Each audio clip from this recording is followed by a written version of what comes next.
Dabar arčiau ekrano kviečiame visus automobilininkus į jų antrasias pusės, nes kas aprūpina diržais vyrus? Dažniausiai moteris. Na, o tema išties unikali. Diržas nuo automobilio variklio gali būti panaudotas. Apie pačią idėją kalbame su vienu iš jos autorių. Visa šita idėja kilo, kad mes su bičiuliu mėgstam aktyvų laisvalaikio būdą, tai mes mėgstame žygius ir tyrinėjimą gamtoje.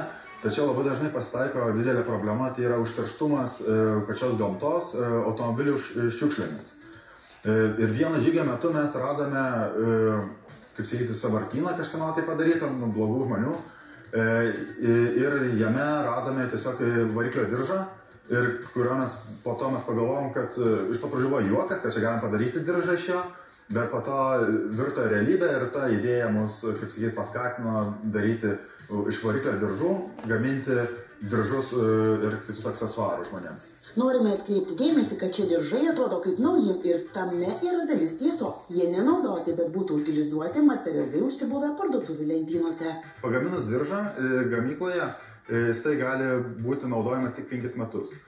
Nes jie ilgiau ir sandėliuojamas ir gauna ultravioletinių spindulių arba yra netinkamai saugomas, tai jisai suskilinėja ir varikliui jisai jau nebetinkamas yra, nes nėra suteikiama garantija ir gaunasi, kad jisai turi būti utilizuojamas. Bet čia ateina išradingi auksarankiai ir sako, neutilizuokit, mes iš jų pagaminsime diržus. Mes prie šitos technologijos dirbom apie 3-4 mėnesius, kad atrasti gerą būdą.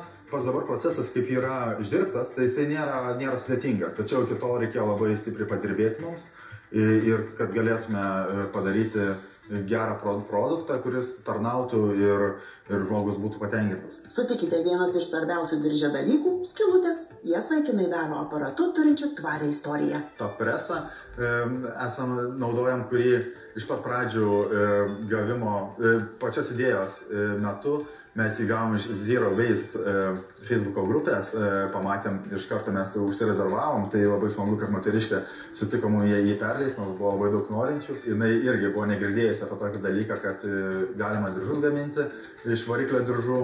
Tai norėčiau pasakyti tai, kad ne tik tas mūsų pati medžiaga yra tvari, tačiau mes ir stengiamės, kad išlaikyti šitą dalyką, tiek ir patys mūsų presą.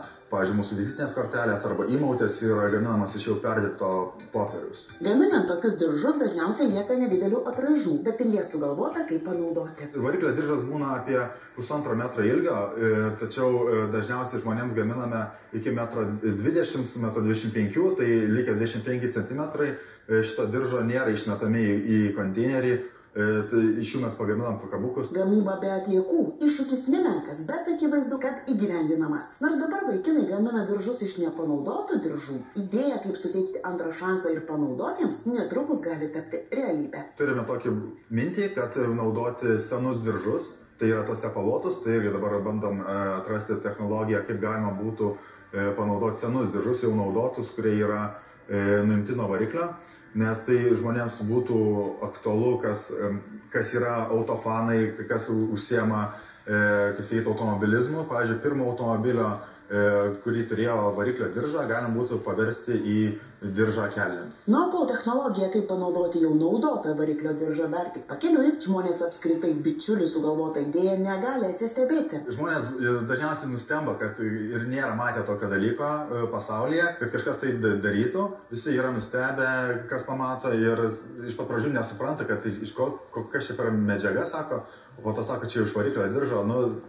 Visiems nuostaba yra šitas dalykas. Tai labai fainai ir žmonės palaiko, nes yra irgi pas mus toks kaip ir šūkis, kad patvarumas, tai yra tuo pačiu patvari medžiaga, kuri gali būti naudojama kasdienai ir tuo pačiu tvarumas, kad mes jį perdirbame vien dėl to, kad nereikėtų jo išmesti į konteinerį.